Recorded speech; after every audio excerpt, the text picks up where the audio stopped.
आज हम बात करेंगे बच्चों physical properties of alcohol and phenol के बारे में। तो एक एक पॉइंट को हम एक्सप्लेन करते जा रहे हैं, जो भी कन्फ्यूजन होता है अपना कन्फ्यूजन ये करते जाइए। तो सबसे पहले हम बात करते हैं कि इनका नेचर कैसा होता है। पहला हम बात करेंगे स्टेट। तो बात करें कार्बन 1 से लेके कार्बन 11 तक जो होंगे उनका नेचर क्या होगा, लिक्विड होंगे और कलरलेस होंगे, कलरलेस। जैसे हम बात करें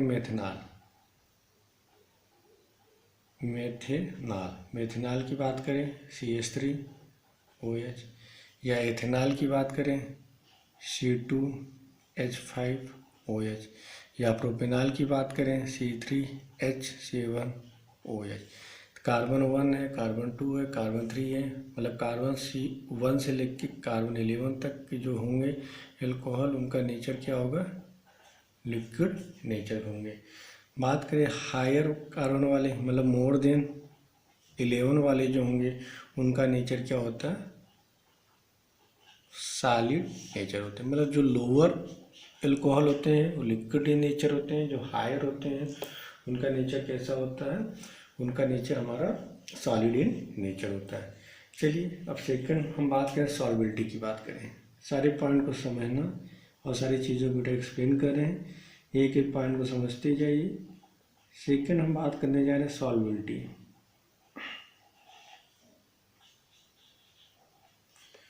तो पहले सारे पॉइंट को नोट करिए। तो जो हमारे एल्कोहल होते हैं वो हमारे वाटर सॉल्यूबल होते हैं।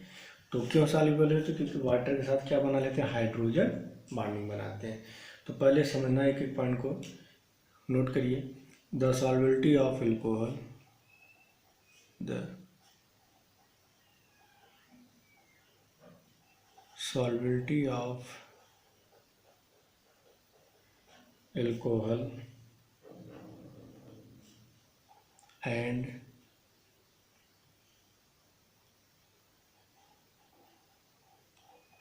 phenol in water is due to their ability to form hydrogen bond with water molecule। तो हम बात करते हैं सॉल्युबिलिटी की बात। तो जो एल्कोहल होते हैं वो हमारे वाटर में क्या होते हैं, सॉल्युबल होते हैं। क्यों सॉल्युबल होते हैं, क्योंकि वाटर के साथ क्या बनाते हैं, हाइड्रोजन बॉन्डिंग बनाते हैं। जैसे हम बात करें हाइड्रोजन बॉन्डिंग में, यहाँ पे लिखे ROH, यहाँ पे OH, यहाँ पे HOH, यहाँ पे लिखिए HOH। पॉइंट को समझना। तो जो एल्कोहल होते हैं वाटर के साथ हाइड्रोजन बॉन्डिंग बनाते हैं, मीन्स जो एल्कोहल होंगे वाटर सॉल्यूबल होंगे। हाइड्रोजन बॉन्डिंग यहाँ पे देखिए, ऑक्सीजन के पास क्या है, 2 लोन पेयर है। इस वाले ऑक्सीजन यहाँ पे 2 लोन पेयर है, मतलब टोटल 2, एक lone pair, second lone pair. यहाँ की बात करें बेटा, तो यहाँ पे ऑक्सीजन और हाइड्रोजन है, तो यहाँ पे क्या बने, हाइड्रोजन बॉन्डिंग बन जाएगा। ये लोन पेयर, ये वाला इसके साथ हाइड्रोजन बॉन्डिंग बनाएगा, और ये हमारा यहाँ पे हाइड्रोजन बॉन्डिंग बनता है। हाइड्रोजन बॉन्डिंग वाला कंसेप्ट आपको 11th में डिटेल में बताया गया है। तो यहाँ पहला पॉइंट है कि हमारे जो एल्कोहल होते हैं वाटर सोल्यूबल होते हैं। क्यों सोल्यूबल होते हैं, रीजन क्या बताएंगे, due to presence of hydrogen bonding. Clear. अब अगला पॉइंट को समझना आपको, यहाँ तक क्लियर हो बेटा कि हाइड्रोजन बॉन्डिंग वाले ऑक्सीजन हाइड्रोजन में हाइड्रोजन बॉन्डिंग है, इस वाले ऑक्सीजन हाइड्रोजन भी हाइड्रोजन बॉन्डिंग है, ऑक्सीजन और हाइड्रोजन के बीच हाइड्रोजन बॉन्डिंग प्रेजेंट है। बेटा अगला पॉइंट समझ बच्चों, यहाँ पे लिखा गया है कि पूछा जाता है लोअर एल्कोहल जो होता है वाटर में ज़्यादा सोल्यूबल होता है in comparison to larger alcohol. Point को समझना, एल्कोहल वाटर में डिजॉल्व क्यों होते हैं, आप रीजन क्या बताएंगे, हाइड्रोजन बॉन्डिंग। दूसरा से पूछा था लोअर एल्कोहल तो वाटर में ज़्यादा सॉल्युबल होता है in comparison to higher alcohol. तो इसके पीछे का रीजन क्या, आपको रीजन लिखना है कि lower alcohol can form hydrogen bond with water, whereas in higher alcohol due to presence of larger hydrocarbon part hydrogen bonding is inefficient. Point को समझना, जैसे हम यहाँ पे एग्जाम्पल ले लें CH3 CH2OH, और यहाँ पे अगला एग्जाम्पल ले लें CH3 CH2 CH2 CH2 CH2 CH2 CH2 CH2OH। ये वाला पोर्शन हमारा कहलाता है हाइड्रोफोबिक पार्ट। ये वाला पोर्शन क्या कहलाता है बेटा, हाइड्रोफोबिक पार्ट या हाइड्रोकार्बन वाला पार्ट, ठीक है। ये जैसे जैसे हमारा लार्जर होता जाएगा, एल्कोहल किसके साथ हाइड्रोजन बॉन्डिंग बनाएगा, वाटर के साथ। यहाँ पे भी किसके साथ बनाएगा, वाटर के साथ। पॉइंट को समझो बेटा, जैसे जैसे हमारा ये वाला पोर्शन हाइड्रोफोबिक बढ़ता चला जाएगा, हाइड्रोजन बॉन्डिंग बनने की जो हाइड्रोजन बॉन्डिंग बनता है वो हमारा वीक होता जाएगा, तो वाटर में क्या होगा, इनसॉल्युबल होता जाएगा। तो यहाँ पे हाइड्रोजन बॉन्डिंग क्या बनेगा, स्ट्रांग बनेगा, क्योंकि हाइड्रोकार्बन पार्ट स्मॉल है, लेकिन ये हमारा हाइड्रोफोबिक पार्ट है। हाइड्रोफोबिक पार्ट मतलब क्या करता है, उसको हाइड्रोजन बॉन्डिंग बनने से रोकता है। तो यहाँ पे हमारा हाइड्रोजन बॉन्डिंग क्या होगा, वीक होगा। क्लियर। तो R group means ROH, R group जितना ज़्यादा होगा हाइड्रोजन बॉन्डिंग क्या होगा, उतना वीक होगा, मीन्स सॉल्बिलिटी भी हमारी क्या होगी, कम होगी। पॉइंट को समझना, एक बार फिर समझने की कोशिश करो बेटा। इस आर ग्रुप के पढ़ने पे जैसे जैसे R group means hydrocarbon part, या इसे बोलेंगे हाइड्रोफोबिक पार्ट बढ़ेगा, आर ग्रुप बढ़ता है तो हाइड्रोजन बॉन्डिंग घटेगी, क्योंकि ये हाइड्रोजन बॉन्डिंग बनने से रोकता है, ठीक है। तो जब हाइड्रोजन बॉन्डिंग घटेगा सॉल्बिलिटी भी हमारी घट जाएगी।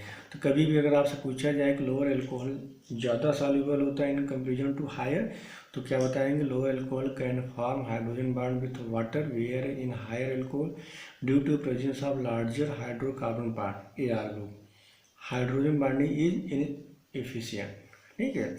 तो क्यों, क्योंकि आर ग्रुप क्या होता है, हाइड्रोफोबिक होता है, हाइड्रोजन बॉन्डिंग को बनने से रोकता है, सॉल्बिलिटी क्या हो जाएगी, हमारी कम हो जाएगी। तो पहला पॉइंट समझ में आ गया होगा, सॉल्बिलिटी समझ में आ गया कि सॉल्बिलिटी क्यों होता है, वाटर सॉल्युबल क्यों होता है, क्योंकि वाटर के साथ क्या बनाता है, हाइड्रोजन बॉन्डिंग बनाता है। यहाँ तक चीज़ें क्लियर हो गई। अगले टॉपिक की बात करते हैं बेटा कि हम डिफरेंट कंपाउंड दिए गए हैं, किसकी सॉल्बिलिटी ज़्यादा होगी बेटा, किसकी सॉल्बिलिटी कम होगी। चलिए तो हम बात करें बेटा सॉल्बिलिटी के बारे में। तो सॉल्बिलिटी आप कैसे डिटरमाइन करेंगे, तो एक एक पॉइंट को समझना। तो हेडिंग डालिए, मान सॉल्बिलिटी किस किस फैक्टर पर डिपेंड करता है। तो पहला पॉइंट लिखिए,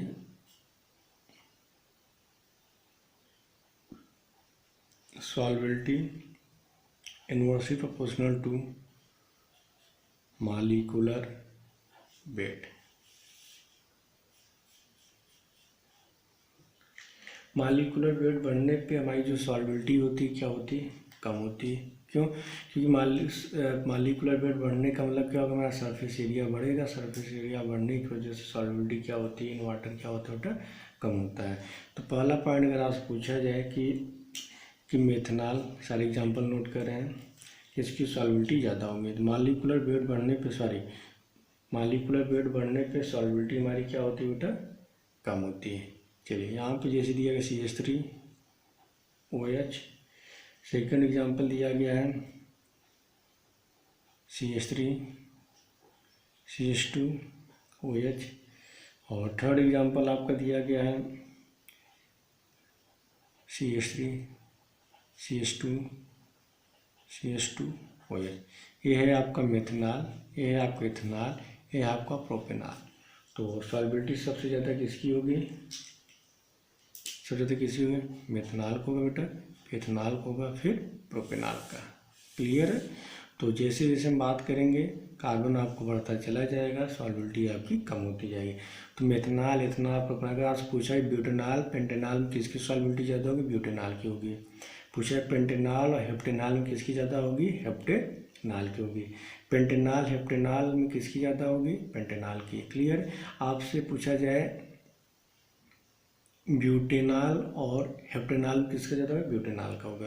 तो मॉलिक्यूलर वेट बढ़ने पे सॉल्युबिलिटी हमारी क्या होती है, सेम होती है। पहला है कि आपको कोई ऐसा कंपाउंड जिसका मॉलिक्यूलर वेट ज़्यादा है तो उसकी सॉल्युबिलिटी क्या होगी, कम होगी। अब हम बात करें सेकंड एग्जांपल पे। यदि कोई ऐसा कंपाउंड जिसका मॉलिक्यूलर वेट क्या हो, मॉलिक्यूलर वेट क्या हो, सेम, मॉलिक्यूलर वेट क्या हो, सेम हो, तो उस केस में सॉल्युबिलिटी क्या होगी। सारे पॉइंट को नोट करिए बच्चों। सॉल्युबिलिटी जो होगी directly proportional to number of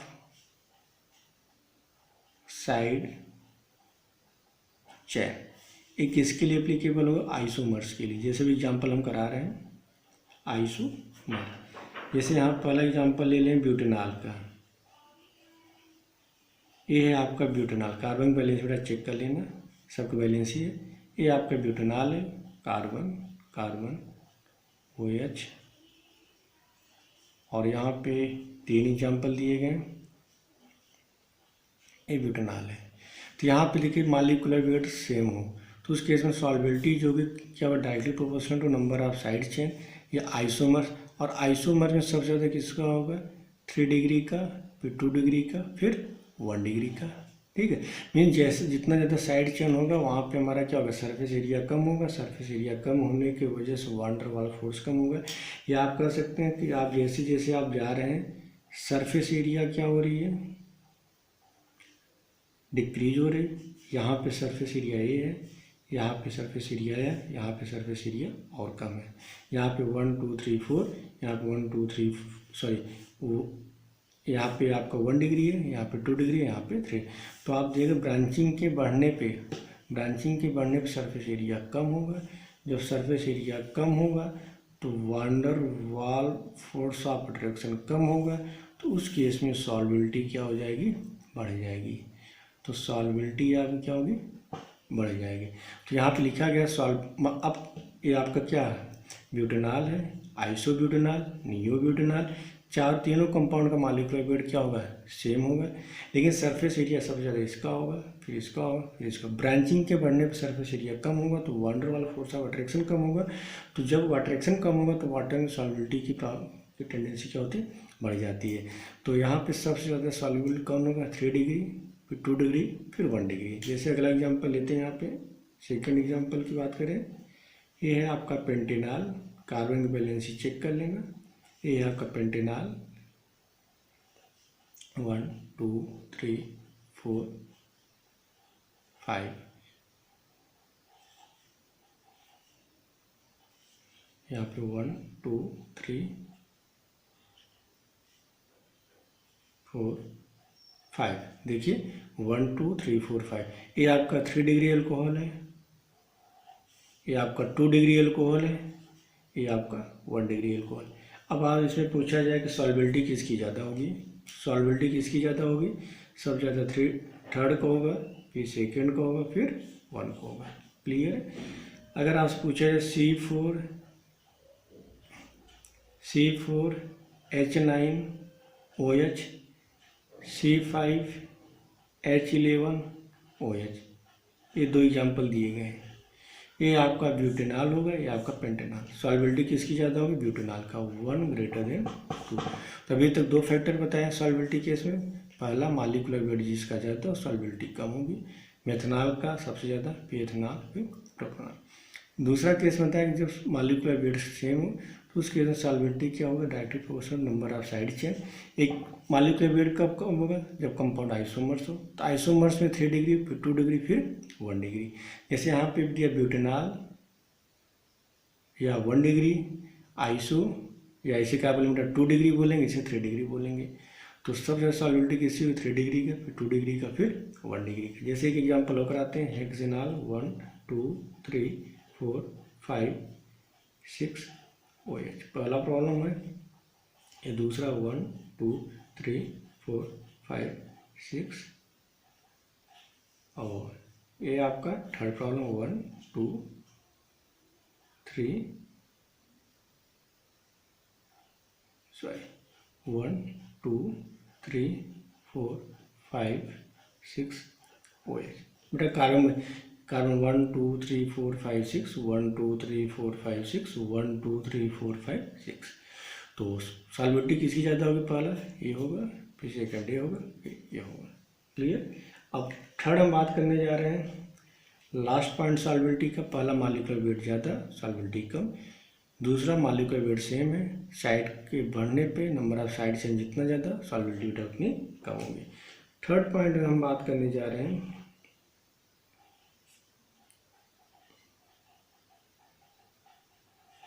जो सॉल्विटी जो होती है वो होती है directly proportional to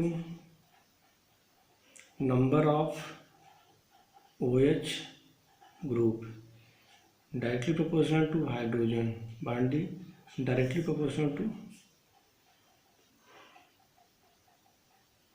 solubility. Point को समझना बच्चों, नंबर ऑफ OH ग्रुप बढ़ने पे हाइड्रोजन बॉन्डिंग बढ़ेगा तो सॉल्विटी भी आपकी बढ़ जाएगी। जैसे सिंपल सा एग्जांपल लेते हैं CH3 CH2 CH2 OH।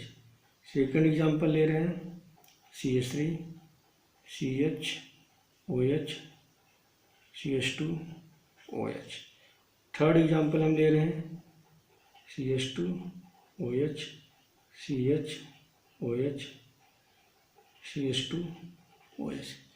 यहाँ पे जो 3 एग्जाम्पल लिए गए हैं, पहला दूसरा तीसरा। यहाँ पे OH ग्रुप कितने हैं? 3। यहाँ पे OH ग्रुप कितने हैं? 2। यहाँ पे OH ग्रुप कितने हैं? 1। तो सबसे ज़्यादा हाइड्रोजन बॉन्डिंग यहाँ बनेगा, ये भी हाइड्रोजन बॉन्डिंग बनाएगा, ये भी हाइड्रोजन बॉन्डिंग बनाएगा, ये भी बनाएगा।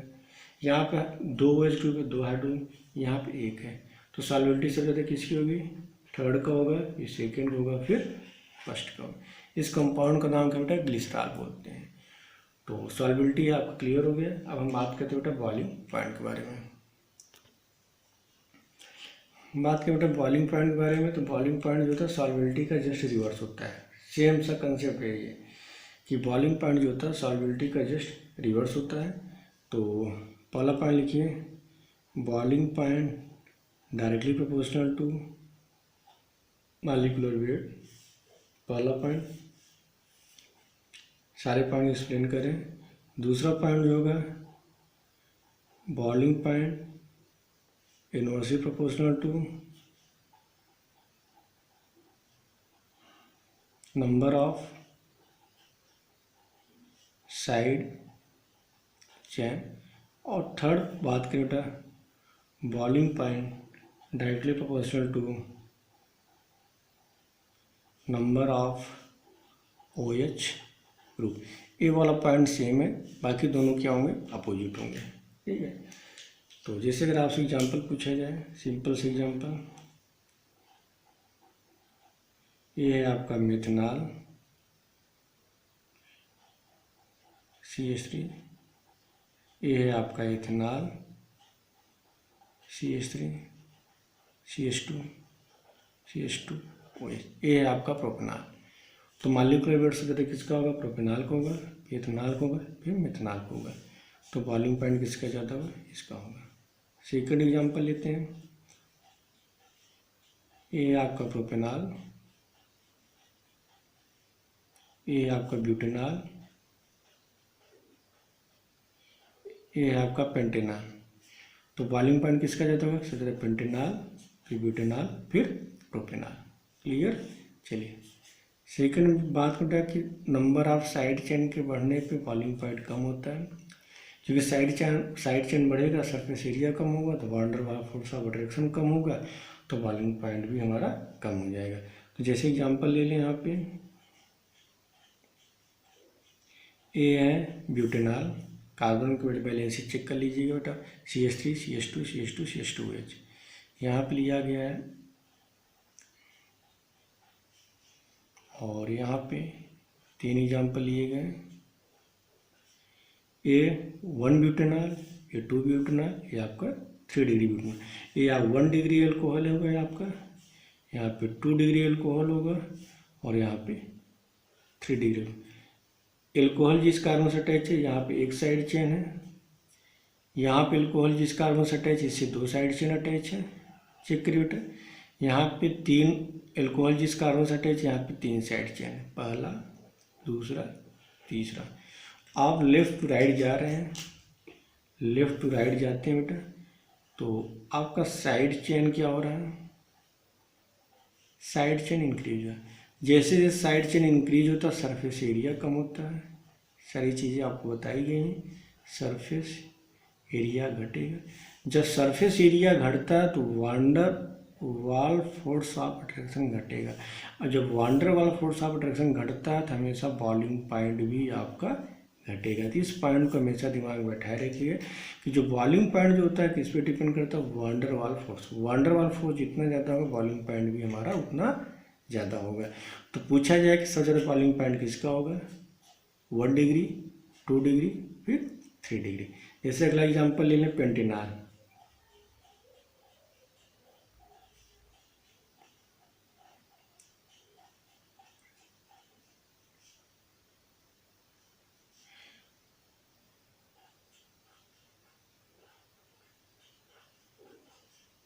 ये है आपका पेंटेनॉल।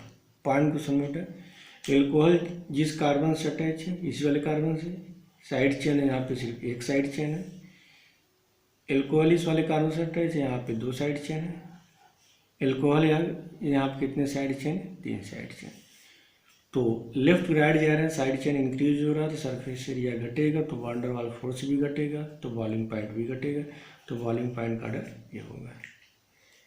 थर्ड पॉइंट बात करें, बॉइलिंग पॉइंट हमारे किस पे डिपेंड करता है, number of OH group. Number of OH group बढ़ने पर हमारा बॉइलिंग पॉइंट भी आपका बढ़ेगा। जैसे एग्जांपल ले लें CH3 CH2 CH2 OH। Second example ले लें CH3 CH OH CH2 OH। Third point की बात करें CH2 OH CH OH CH2 OH। यहाँ पे 3 एग्जाम्पल लिए गए हैं। तो पूछा जाए बॉइलिंग पॉइंट किसका ज़्यादा होगा, यहाँ पे अल्कोहल 3 है, इसे ग्लिसरॉल बोलते हैं, यहाँ पे 2 है, यहाँ पे 1 है। तो बॉइलिंग पॉइंट किस पे डिपेंड करेगा, नंबर ऑफ OH ग्रुप। क्योंकि OH ग्रुप बढ़ने पर हाइड्रोजन बॉन्डिंग बढ़ेगा, हाइड्रोजन बॉन्डिंग बढ़ने की वजह से हमारा बॉइलिंग पॉइंट भी बढ़ जाता है। क्लियर। तो ऑर्डर क्या होगा, सबसे ज़्यादा किसका होगा, 3 डिग्री का, 2 डिग्री का, फिर 1 डिग्री का। तो इससे बेटा आपका सॉल्युबिलिटी, बॉइलिंग पॉइंट और स्टेट्स आपका कंप्लीट होता है। फिर हम बात करें बेटा chemical properties of alcohol and phenol. फिर इसके बाद हम बात करेंगे बेटा ईथर के बारे में। तो आज के इतना ही, थैंक यू।